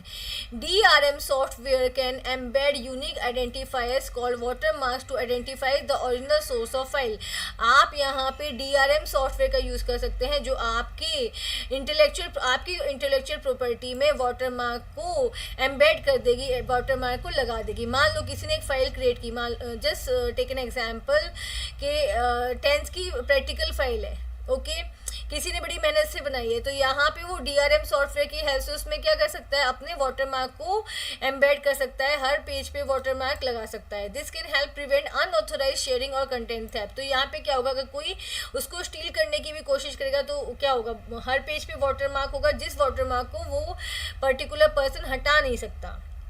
इससे क्या होगा, इससे अनऑथराइज शेयरिंग से वो फाइल बच जाएगी, ओके। और अगर चोरी भी होती है तो भी वो यूजलेस होगी because that file would be having the watermark, okay. तो ये कुछ आपको वेज बताए गए हैं जिसकी हेल्प से आप अपने डिजिटल प्रॉपर्टी को प्रोटेक्ट कर सकते हैं। Is freedom of information and digital divide.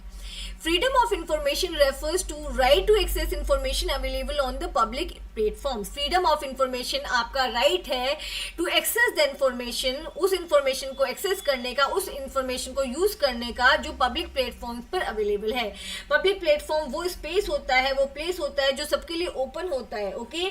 जहाँ पे लोग अपने information share कर सकते हैं, अपने views share कर सकते हैं, अपने ideas को share कर सकते हैं, opinions को exchange कर सकते हैं और दूसरे लोगों से connect कर सकते हैं। हैं।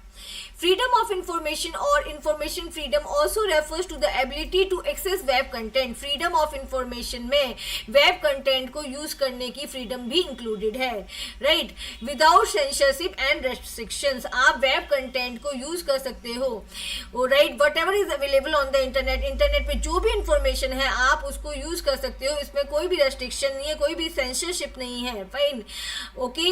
You have the freedom to express yourself. आप ऑनलाइन जाके अपने जो भी व्यूज है, अपने ओपिनियन है, उनको एक्सप्रेस कर सकते हैं, बट आपको ये ध्यान रखना है कि वो ऐसे ना हो कि वो डेरोगेटरी आप किसी के लिए कुछ बोले टर्म्स, ऐसे ना हो, राइट।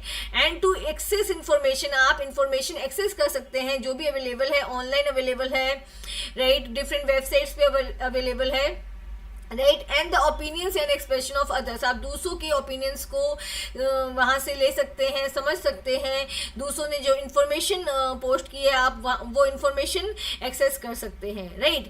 तो फ्रीडम ऑफ इंफॉर्मेशन में इंटरनेट को यूज़ करने की भी फ्रीडम आती है, वेब कंटेंट को भी यूज़ करने की फ्रीडम आती है, राइट।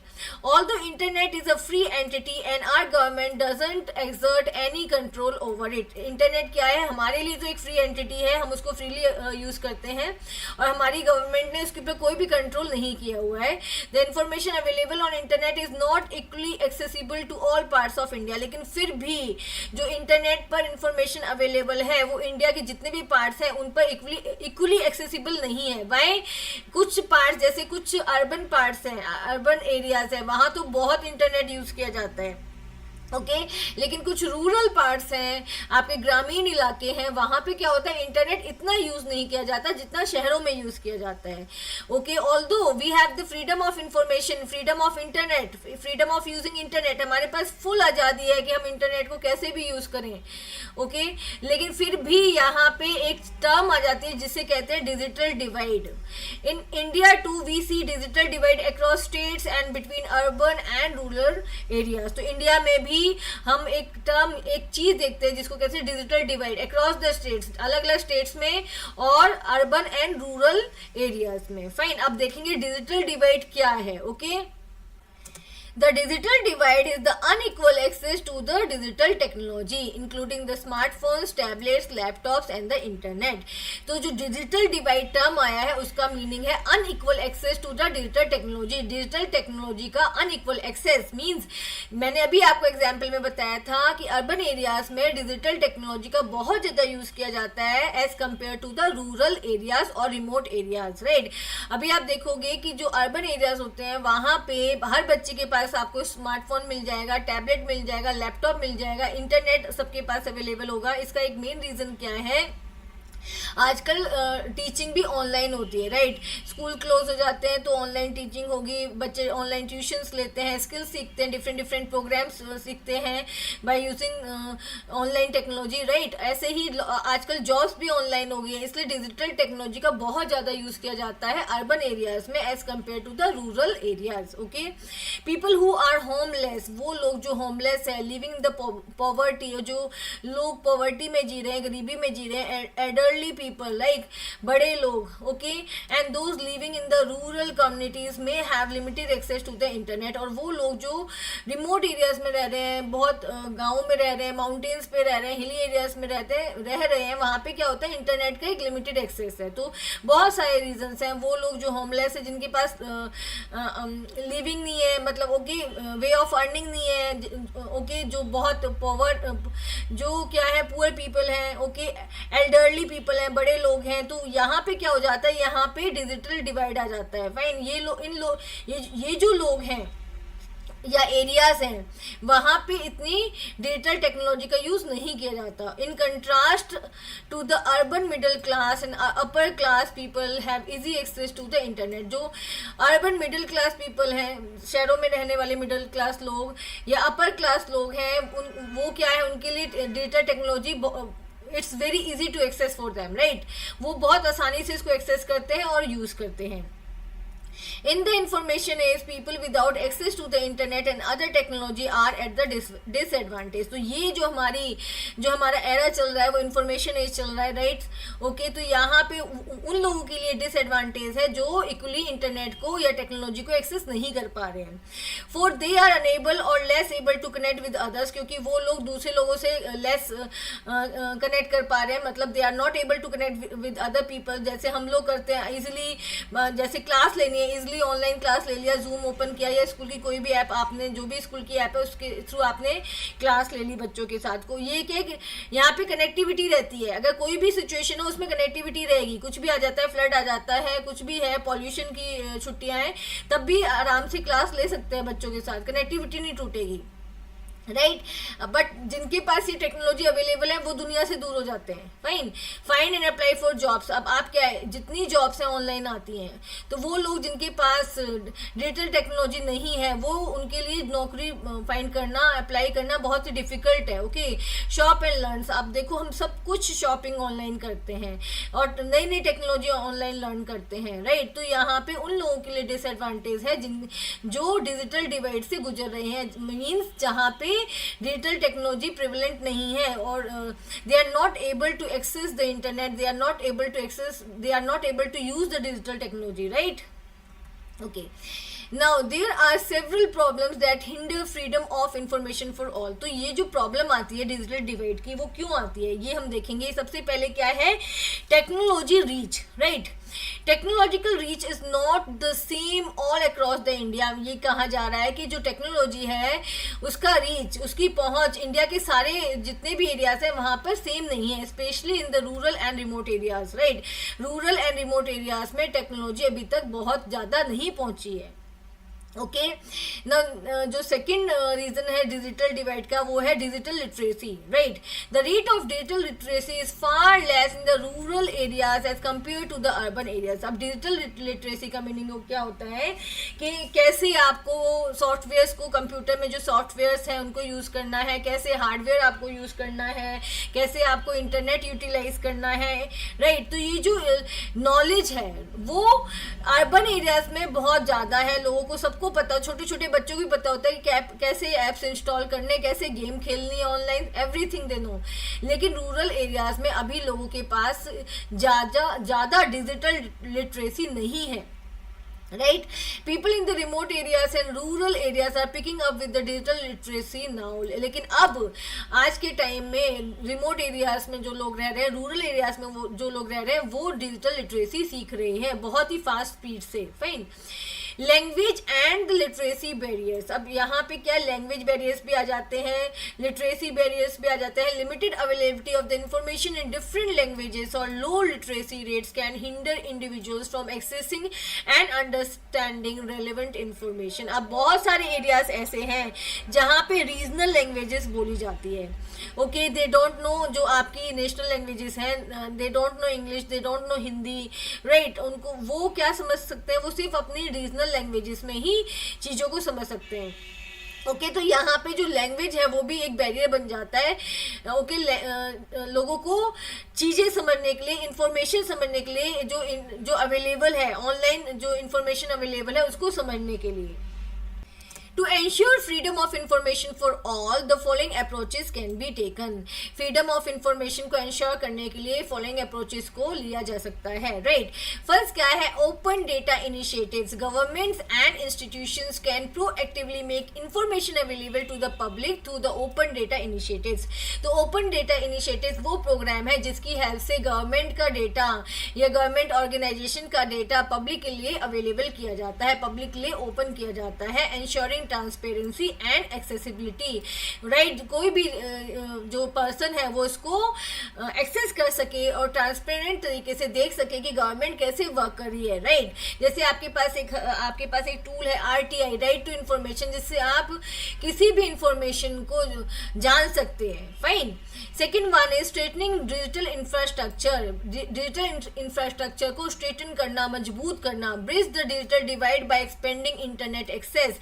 इंटरनेट एक्सेस को बढ़ाना, providing affordable connectivity and promoting digital literacy programmes, right. Affordable rural and remote areas में कनेक्टिविटी प्रोवाइड करना और वहाँ पे डिजिटल लिटरेसी प्रोग्राम चलाना, लोगों को पढ़ाना कि ये कैसे यूज़ किया जाता है, डिजिटल टेक्नोलॉजी को कैसे, हार्डवेयर को यूज़ किया जाता है, कैसे सॉफ्टवेयर को यूज़ किया जाता है, कैसे इंटरनेट को यूज़ किया जाता है, right. Fact checking and media literacy, promote media literacy. अब मीडिया लिटरेसी क्या है, जैसे मीडिया आपको पता है इस अवेलेबल, आपके पास मीडिया लिटरेसी होनी चाहिए, मतलब आपके पास एबिलिटी होनी चाहिए to analyse the news, okay, to analyse the information that is presented in front of you. आपके पास कोई भी इंफॉर्मेशन आई है, न्यूज़ आई है, तो आपके पास वो एबिलिटी होनी चाहिए कि आप उसको क्रिटिकली एनालाइज कर सके, मतलब आप उससे रिलेटेड क्वेश्चंस पूछ सके, उसके अगेंस्ट क्वेश्चन पूछ सके, okay. And critical thinking skills to help individual identify and evaluate reliable source of information, जिससे कि, और क्रिटिकल थिंकिंग स्किल्स होनी चाहिए कि मतलब आप घबराए नहीं, आपके पास कोई न्यूज़ आ रही है, आपको फेक लग रही है, तो जिस सोर्स से आ रही है आप उस सोर्स के अगेंस्ट एक्शन ले सकें, उससे बात कर सकें, उसको क्रिटिसाइज कर सकें, राइट। इससे क्या होगा कि आप जो आपका रिलायबल सोर्स ऑफ इंफॉर्मेशन है उसको पहचान सकें, और जो फेक सोर्स ऑफ इंफॉर्मेशन है उसको आप डिस्कार्ड कर सकें, right. International cooperation encourage collaboration with countries and organizations to promote freedom of information.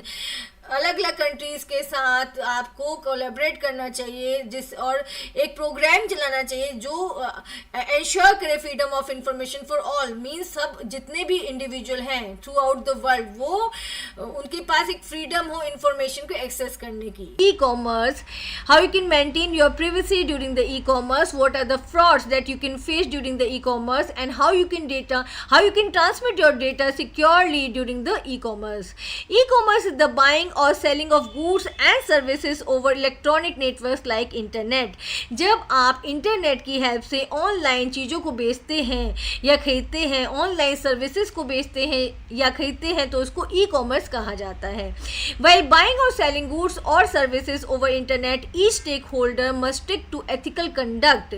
जब आप सर्विसेज को बेचते हैं या खरीदते हैं या अपने सामान को, गुड्स को ऑनलाइन बेचते हैं या खरीदते हैं, तो यहाँ पे ईच स्टेक होल्डर मतलब जो बेच रहा है और जो खरीद रहा है, उनको एक एथिकल कंडक्ट से जुड़े रहना चाहिए, right.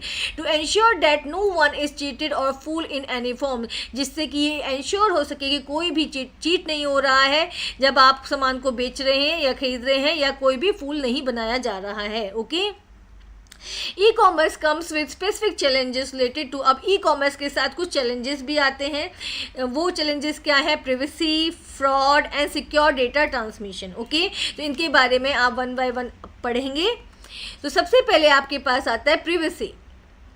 Privacy means the protection of personal information given online. Privacy means क्या है, अपनी पर्सनल इंफॉर्मेशन को प्रोटेक्ट करना जब आप उसको ऑनलाइन दे रहे हैं। While carrying out some online activity और ट्रांजैक्शन, जब आप कोई ऑनलाइन एक्टिविटी कर रहे हैं या आप कोई ट्रांजैक्शन कर रहे हैं, राइट। जब आप कोई भी गुड या सर्विस खरीदेंगे या बेचेंगे तो वहाँ पे आपको ऑनलाइन ट्रांजैक्शन करना पड़ेगा, राइट। तो उस समय आप अपनी पर्सनल इंफॉर्मेशन को कैसे प्रोटेक्ट कर सकते हैं, उसे प्राइवेसी कहा जाता है। E commerce sites must have clear privacy policies that outline how they collect, use and protect customer data. जो ई कॉमर्स साइट्स है, ई कॉमर्स साइट्स वो साइट्स होती है जहाँ से आप सामान को या सर्विसेज को खरीदते हैं, राइट। लाइक आपका मीशो हो गया, आपका फ्लिपकार्ट हो गया, ओके, अमेज़ोन हो गया। तो ये सारी क्या है, ई कॉमर्स साइट्स हैं। तो इनको क्लियरली अपनी प्राइवेसी पॉलिसीज़ में ये बताना चाहिए कि कैसे डेटा कलेक्ट कर रहे हैं, उस डेटा को ये कैसे यूज़ करेंगे, कस्टमर डेटा को ये कैसे यूज़ करेंगे और कैसे प्रोटेक्ट करेंगे जो भी डेटा कस्टमर इनको दे रहा है, राइट। वो जो ई कॉमर्स साइट्स हैं वो उस डेटा को कैसे यूज़ करेंगी, कैसे प्रोटेक्ट करेंगी, राइट। तो यहाँ पे ई कॉमर्स साइट्स को ये क्लियरली अपनी प्राइवेसी पॉलिसीज़ में बताना चाहिए, right. A privacy policy might state that a company uses data only for processing orders and marketing. Privacy policy जो होती है कंपनीज की वो ये स्टेट कर सकती है कि जो डेटा वो कस्टमर से ले रहे हैं वो only for processing the order, सिर्फ ऑर्डर्स की प्रोसेसिंग के लिए और मार्केटिंग के लिए, अपने सामान को बेचने के लिए, and that it does not sell customer information to other companies, और वो कस्टमर की इन्फॉर्मेशन दूसरी कंपनीज को सेल आउट नहीं करेंगे, दूसरी कंपनीज को नहीं बेचेंगे. Online retailers should not share your email address or credit card information with third parties without your consent. तो ऑनलाइन रिटेलर्स कौन होते हैं? वो लोग होते हैं जो सामान बेचते हैं, right.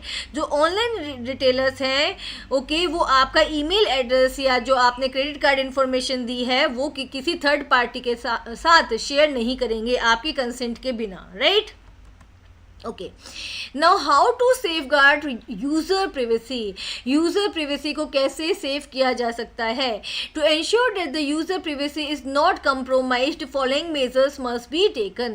The seller must clearly state about how the user data will be use. यहाँ पे जो सेलर है, जो सामान बेच रहा है, उसको क्लियरली ये स्पेसिफाई करना पड़ेगा कि जो कस्टमर उसको डेटा दे रहा है उस डेटा को वो कैसे यूज़ करेगा in the terms and condition of its sites.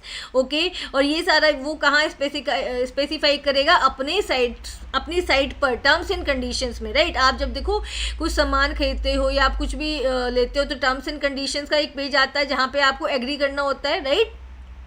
तो सेलर उसमें क्लियरली स्पेसिफाई करेगा कि जो यूज़र, जो कस्टमर का डेटा है वो कैसे यूज़ करेगा, right. The seller must ensure that the user has gone through the terms and condition given on its site prior to making any transaction. तो यहाँ पे सेलर ये कंफर्म करेगा कि जो भी यूज़र, ओके, जो भी उससे सामान ले रहा है या उसकी सर्विस ले रहा है उसने टर्म्स एंड कंडीशंस को अच्छे से पढ़ लिया है बिफोर डूइंग एनी ट्रांजेक्शन, कोई भी ट्रांजेक्शन करने से पहले, right. The seller must assure the user about data safety. Seller user को डेटा सेफ्टी के लिए एश्योर करेगा कि हाँ आपका डेटा सेफ रहेगा by implementing proper data safety and security measures, right. इसके लिए वो data safety and security measures को इम्प्लीमेंट करेगा, such as HTTPS protocol. Means वहाँ जहाँ ट्रांजेक्शन हो रहा है साइट्स के थ्रू वहाँ पे HTTPS प्रोटोकॉल का यूज़ किया जाएगा. Hyper text transfer protocol, secure मतलब secure transfer, hypertext transfer protocol का यूज़ किया जा रहा है, and other security mechanism so that user data is safe from hackers too. और दूसरी सिक्योरिटी मैकेनिज्म को भी वो अप्लाई करेगा जिससे कि यूज़र का डेटा सेफ रहेगा from hacking. The user must go through the terms and condition of seller's site before providing any sensitive information. User को भी completely go through होना चाहिए terms and conditions से. seller sites पे जो भी terms and conditions present हैं, दिए गए हैं, specify किए गए हैं, उनसे अपनी sensitive information देने से पहले, right. And make sure that the site is safe site by checking HTTPS protocol and padlock. और यूज़र जब भी कोई साइट से कोई भी सर्विस ले रहा है या सामान ले रहा है, कोई भी प्रोडक्ट बाय कर रहा है, तो पहले उसको ये फाइंड आउट करना चाहिए कि साइट जिस साइट से वो ये सर्विस ले रहा है या गुड बाय कर रहा है वो साइट सेफ है या नहीं है, उस साइट में पैडलॉक है या नहीं है, या उस साइट के जो URL है उसमें प्रोटोकॉल में S है कि नहीं है, HTTPS है कि नहीं है, right. Okay. Now we have frauds. Fraud committed using the internet are called online fraud. Internet की हेल्प से जो फ्रॉड किए जाते हैं उनको ऑनलाइन फ्रॉड कहा जाता है. वो फ्रॉड जो ई-कॉमर्स के दौरान किए जाते हैं उन्हें ऑनलाइन फ्रॉड कहा जाता है. ऑनलाइन फ्रॉड में occur in many forms. Online fraud बहुत सारी फॉर्म्स में आते हैं जिसमें से कुछ का एग्जांपल यहाँ पे दिया गया है. Non delivery goods fraud, non existent companies fraud, credit card fraud and identity theft etcetera. Okay, Types of frauds. So first one is non-delivery goods fraud. In non-delivery scam, a shopper makes an online purchase. Non-delivery scam में जो shopper होता है वो online shopping करता है, often at a discounted price. Mostly discounted price पर they may have chanced upon this sale through a social media. वो social media के through उनको sale जब दिखाई देती है कि sale का ad दिखाई देता है, वहाँ से shopping करते हैं. An unsolicited email और a banner, okay, कोई भी उनके पास मेल आ गया है, ओके अनरिकॉग्नाइज्ड मेल है, वहाँ से उन्होंने शॉपिंग कर ली, किसी बैनर एड से उन्होंने शॉपिंग कर ली। ओके तो यहाँ पे क्या होता है, अनफॉर्चुनेटली दो the promise package is never delivered, तो आप क्या करोगे, पेमेंट तो कर दोगे बट यहाँ पे आपको आपकी सर्विस या आपका गुड नहीं मिलेगा, आपका प्रोडक्ट नहीं मिलेगा। पेमेंट होने के बाद भी आप इंतजार करते रह जाओगे, क्योंकि ये तो मेरे साथ भी हो चुका है। Okay non existing companies fraud. Okay अब यहाँ पे क्या है, scammers pretend to be someone you trust, तो स्कैमर्स क्या करते हैं, ऐसी कंपनी बन जाते हैं, मतलब वो ऐसा वेबसाइट क्रिएट करते हैं जो एक जेन्युइन कंपनी से की जैसे होती है। फाइन, तो यहाँ पे क्या होता है, लोग उस पे बिलीव करके वहाँ पे अपनी पेमेंट कर देते हैं, वहाँ से सर्विसेज को बाय करते हैं, गुड्स को बाय करते हैं। दे इम्पर्सोनेट अ कंपनी और government agency you know to get you to pay, तो यहाँ पे क्या उन्होंने फेक वेबसाइट बना ली किसी भी गवर्नमेंट एजेंसी की या किसी भी कंपनी की, राइट और आपने क्या किया, उनकी फेक वेबसाइट पे जाके पेमेंट कर दी, right but it's a scam, लेकिन वो क्या होता है, स्कैम होता है, ऐसी कोई कंपनी एग्जिस्ट नहीं करती है। राइट नेक्स्ट क्या है आपका, credit card fraud. In credit card fraud the credit card details of user are stolen from his her online activities. Credit card fraud में यूज़र की क्रेडिट कार्ड डिटेल्स को steal कर लिया जाता है, चुरा लिया जाता है उसकी ऑनलाइन एक्टिविटीज़ में, and then some payment fraud are carried out with this stolen information. Okay और जो भी इंफॉर्मेशन स्टील की गई है, चुराई गई है, उससे क्या किया जाता है, उससे पेमेंट्स की जाती हैं या सामान को खरीदा जाता है illegally, right. Next is identity theft bye stealing someone else online identity, किसी और की ऑनलाइन आइडेंटिटी को स्टील करना, किसी का सोशल मीडिया अकाउंट हैक कर लेना लाइक उसका इंस्टा हैक कर लेना या फिर उसका फेसबुक अकाउंट हैक कर लेना, ईमेल आईडी को हैक कर लेना, राइट उसके बाद वो पर्सन एक पर्टिकुलर पर्सन की आइडेंटिटी को हैक करके वो पर्सन बन के फ्रॉडुलेंट पोस्ट करना, फ्रॉड वाली पोस्ट करना, राइट और सम अदर मेलिशियस और डेंजरस एक्टिविटीज़ करना, कुछ और मेलिशियस या डेंजरस एक्टिविटी करना such as rumour mongering, riots fuelling etcetera, rumours फैलाना, राइट्स के लिए भड़काना। ओके तो ये सब किया जा सकता है by identity theft, right. Measures to stop the online frauds, online frauds को आप कैसे स्टॉप कर सकते हैं, यूज़ वेरीफाइड ऐप्स ओनली, हमेशा वेरीफाइड ऐप्स का ही यूज़ करें। Every time you install an app on your device make sure you are using a verified app, जब भी आप अपने डिवाइस पर कोई भी ऐप इंस्टॉल कर रहे हैं तो आप हमेशा मेक श्योर करें कि वो ऐप वेरीफाइड ऐप है, whether it's a financial app, चाहे वो कोई फाइनेंशियल ऐप हो, चाहे वो गेम हो, download only from the official play store, हमेशा उनको ऑफिशियल प्ले स्टोर से ही डाउनलोड करें, इंस्टॉल करें, like Google play store, Windows app store और Apple app store, right. Browse on authorised websites only, और जो ऑथोराइज्ड वेबसाइट्स है हमेशा डेटा वहीं से ब्राउज करें। Beware of impostor websites that may look professional और carry the same domain name as the original one in the URL, ऐसी website से आप अवेयर रहें जो फेक हैं और जो इम्पर्सोनेट करती हैं, मतलब जो रियल वेबसाइट्स होती हैं उनकी ही तरह बन के आती हैं। लुक फॉर द HTTPS, जब भी आप किसी भी वेबसाइट पर डेटा सर्च करें तो देखिए कि उसके URL में HTTPS है कि नहीं है, बिफोर द www से पहले प्रोटोकॉल HTTPS प्रोटोकॉल है या नहीं है, and the lock icon on the address bar of your browser, और उस वेबसाइट के URL से पहले लॉक आइकन है या नहीं है, right.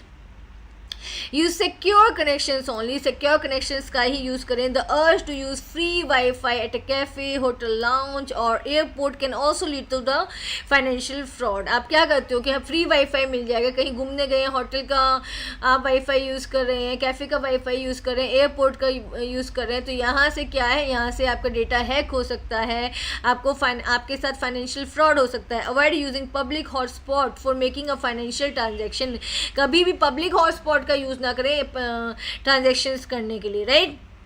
Public networks are more prone to the risk of data theft, जो पब्लिक नेटवर्क होते हैं वहाँ से डेटा थेफ्ट होने का बहुत ही ज़्यादा चांस होता है।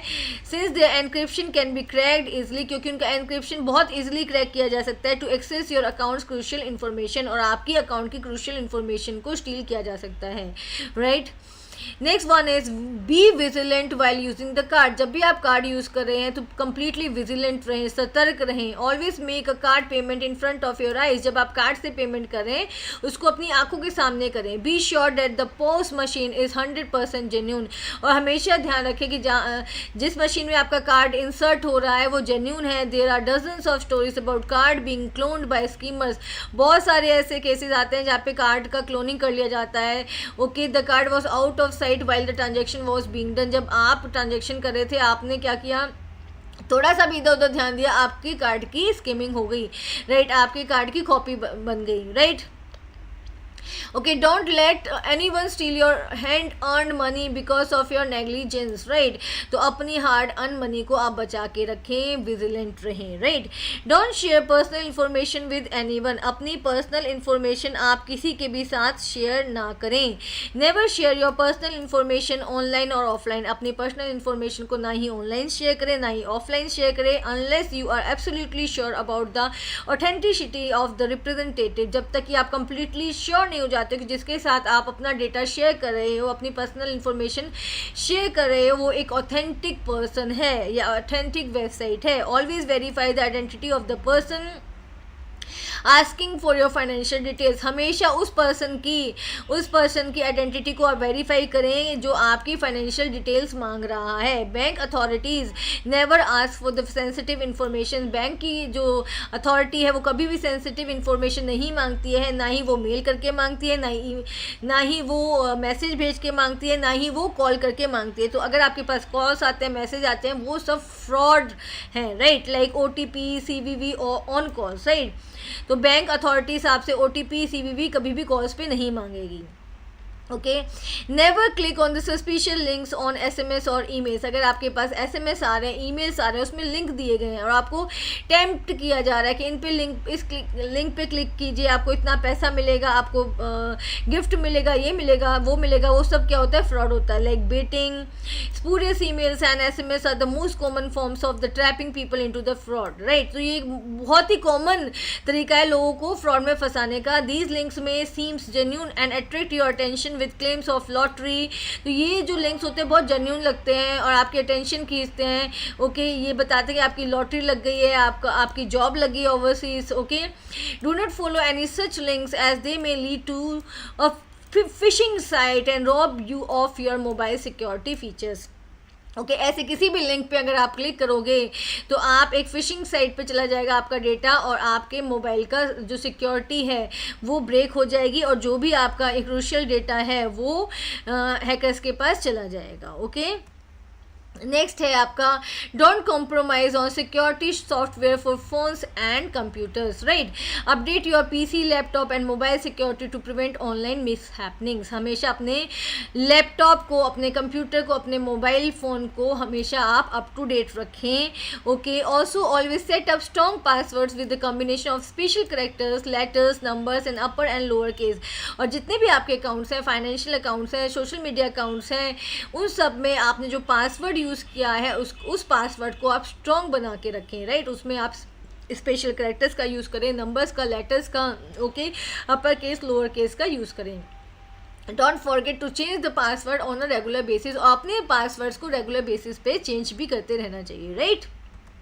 ओके, अब आप अपने डेटा को कैसे सिक्योरली ट्रांसमिट कर सकते हैं. Secure data transmission ensures that information exchange between the user and the e-commerce site is protected from interception और टेम्परिंग, राइट. तो सिक्योर डेटा ट्रांसमिशन ये एंश्योर करता है कि जब इंफॉर्मेशन एक्सचेंज होती है यूज़र के ब्राउज़र से और ई-कॉमर्स साइट के बिटवीन, राइट, तो वो एक प्रोटेक्टिव फॉर्म में, एक प्रोटेक्टिव वे में एक्सचेंज होगी, वो इन बिटवीन इंटरसेप्ट नहीं होगी, हैक नहीं होगी, राइट. तो यहाँ पे कुछ टेक्निक्स हैं जिसकी हेल्प से सिक्योर डेटा ट्रांसमिशन किया जा सकता है. First one is encryption. Encrypt data so that it's readable only by the authorised parties, right. तो जब डेटा एनक्रिप्ट फॉर्म में ट्रेवल करता है तो वो सिर्फ जो पार्टीज, ऑथोराइज्ड पार्टीज हैं, सिर्फ वही उसको रीड कर सकती हैं. This protect information during the transmission. और अगर डेटा इन बिटवीन इंटरसेप्ट हो भी जाता है, राइट, तो भी उसको हैकर्स उसका ये नहीं जान सकते कि डेटा एक्चुअली है क्या, बिकॉज वो एनक्रिप्टेड फॉर्म में होता है. Okay, example HTTPS hypertext transfer protocol secure encrypts data between your web browser and the e-commerce site. तो जब डेटा HTTPS के हेल्प से ट्रेवल करता है okay from your browser to the e-commerce site, तो वहाँ पे क्या होता है वो एनक्रिप्टेड फॉर्म में ट्रेवल करता है, ensuring that any information you enter like payment details etcetera is secure. तो यहाँ पे जो हाइपरटेक्स्ट ट्रांसफर प्रोटोकॉल सिक्योर है, मतलब सिक्योर हाइपरटेक्स्ट ट्रांसफ़र प्रोटोकॉल है, वो इंश्योर करता है कि आपका डेटा आपके ब्राउज़र से लेकर जहाँ उस साइट तक, जहाँ ई कॉमर्स साइट तक पहुँचने तक बिल्कुल सिक्योर रहेगा, मतलब बिल्कुल सिक्योर है, इन बिटवीन वो हैक नहीं होगा, बिकॉज वो किस फॉर्म में ट्रैवल कर रहा है, एनक्रिप्टेड फॉर्म में ट्रैवल कर रहा है. जैसे यहाँ पे देखो प्लेन टेक्स्ट है, उसको कन्वर्ट कर दिया एनक्रिप्टेड फाइल में ओके विद पब्लिक की. देन साइफर, जब एनक्रिप्शन के बाद उसको वो जो प्लेन टेक्स्ट था वो क्या बन गया, साइफर टेक्स्ट, राइट. अब यहाँ पे देखो जब वो डेस्टिनेशन पे रीच करेगा तो अगेन उसको कन्वर्ट किया जाएगा प्लेन टेक्स्ट में. फाइन. नाउ सेकेंड आपका जो सिक्योरिटी मेजर है वो क्या है, SSL और TLS certificates. Secure socket layer और transport layer security are the protocols that secure internet connections, right. तो सिक्योर सॉकेट लेयर क्या है, प्रोटोकॉल्स है जो इंश्योर करता है कि आपका डेटा सिक्योरली ट्रेवल करेगा. Why, because it also encrypts the data while travelling.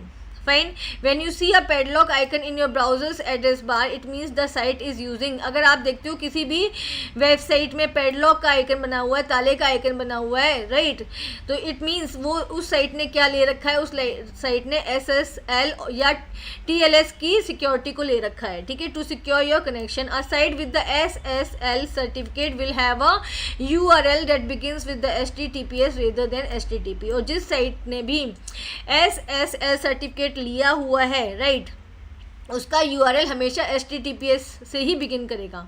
Okay, समझ में आ रहा है. तो यहाँ पे जो साइट्स होती हैं, ई कॉमर्स साइट्स होती हैं, वो SSL सिक्योर सॉकेट लेयर का भी यूज़ करती हैं.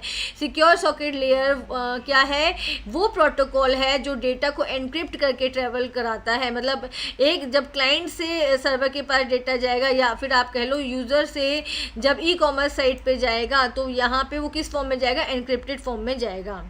Okay, right. और SSL सर्टिफिकेट्स लेने वाली साइट्स का जो URL होता है उसमें जो प्रोटोकॉल होता है वो क्या होता है, HTTPS hyper text transfer protocol secure, right. Okay everyone, if you like my video please like it, share it with your friends and subscribe my channel. Thank you.